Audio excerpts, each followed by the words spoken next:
Halo para pecinta catur Indonesia, kembali lagi Tarigan Catur Channel.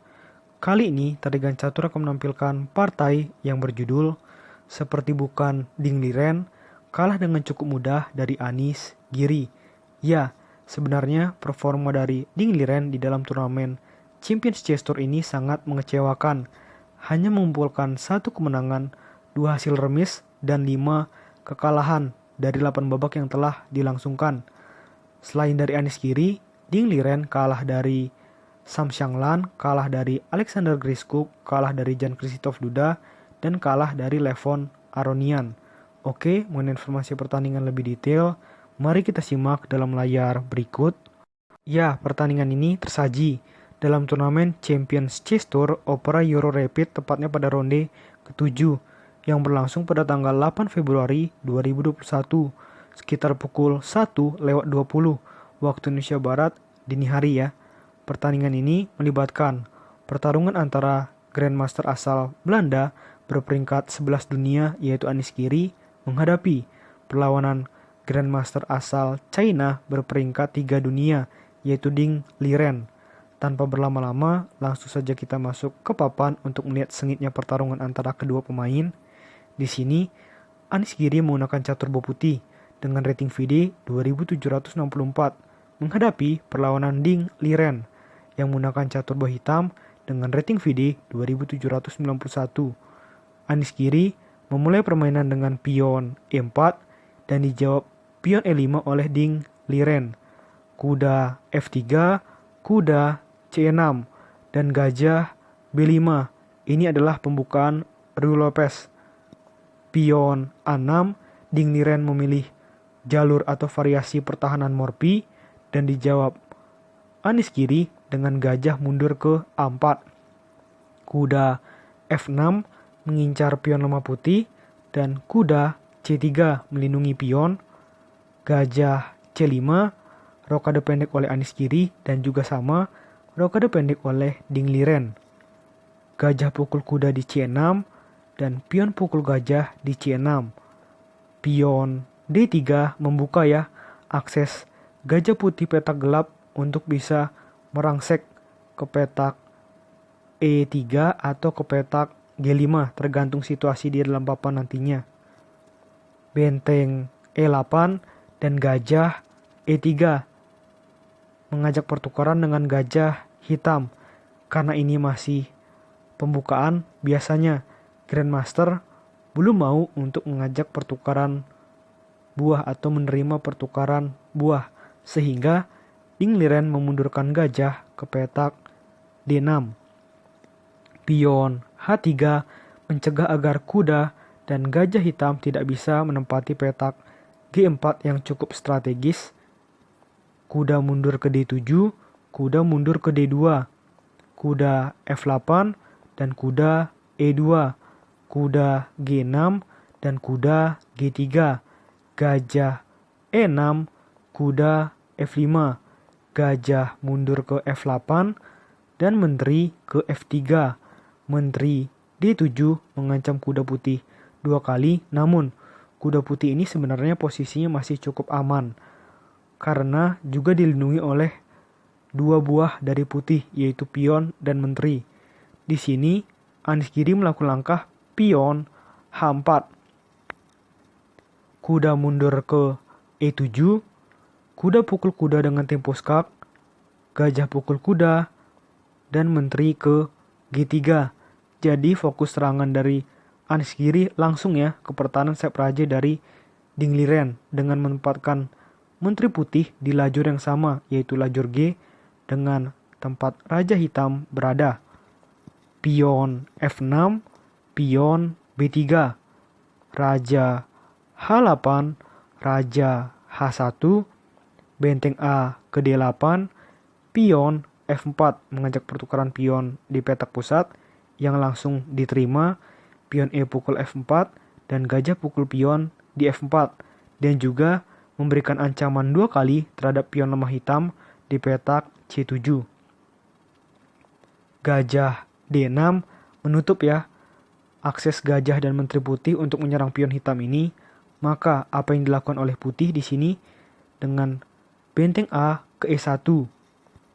Pion H6, kuda F3, gajah pukul gajah di petak F4, dan menteri pukul gajah di F4. Pion C5 dan benteng G1. Pion B5 dan di sini Anies Giri juga tampil sangat agresif dengan pion G4. Benteng F8, menteri mundur ke G3. Di sini benteng dan menteri putih saling berkoordinasi satu sama lain. Misalkan pion putih di petak G4 tidak ada, maka langsung serangan terhadap pion lemah di G7. Maka ini adalah ancaman secara tidak langsung ke pertahanan Sapraja dari Ding Liren. Menteri D6 mengajak pertukaran menteri dan Raja H2 mencoba memberikan tambahan dukungan terhadap menteri putih. Pion C4, pion B pukul C4, pion B pukul C4, dan di sini jelas ya, tidak akan dipilih langkah pion pukul pion oleh Anies Giri karena jika ini dilakukan maka menteri hitam bisa bebas merangsek ya ke tempat manapun yang diinginkan di lajur D.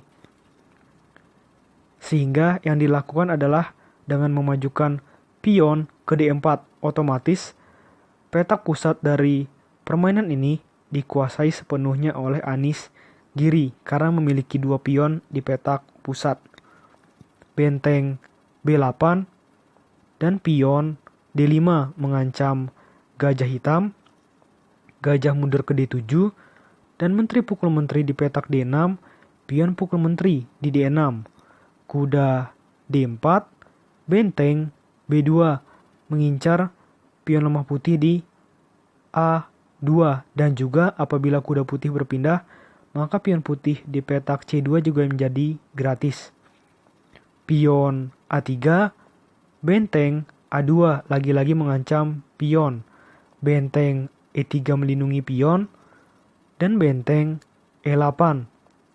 Raja G3, gajah A4 mengincar pion putih 2 kali dari seorang Ding Liren.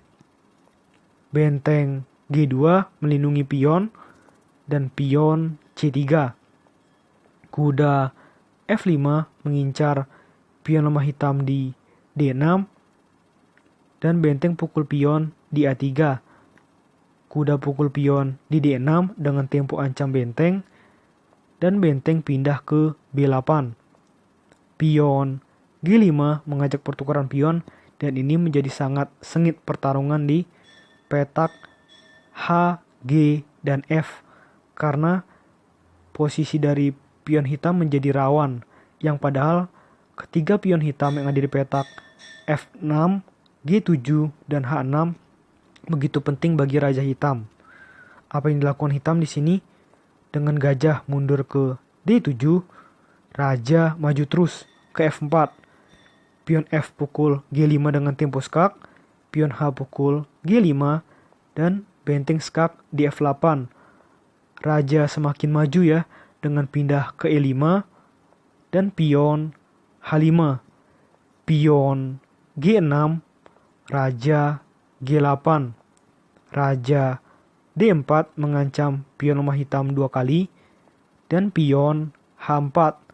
Benteng H2 mengincar pion hitam lainnya, dan pion maju terus ke H3 memanfaatkan support dari gajah hitam petak terang. Pion E5 dan benteng skak di F4. Benteng menutup, dan di sini ada benteng skak di petak A4.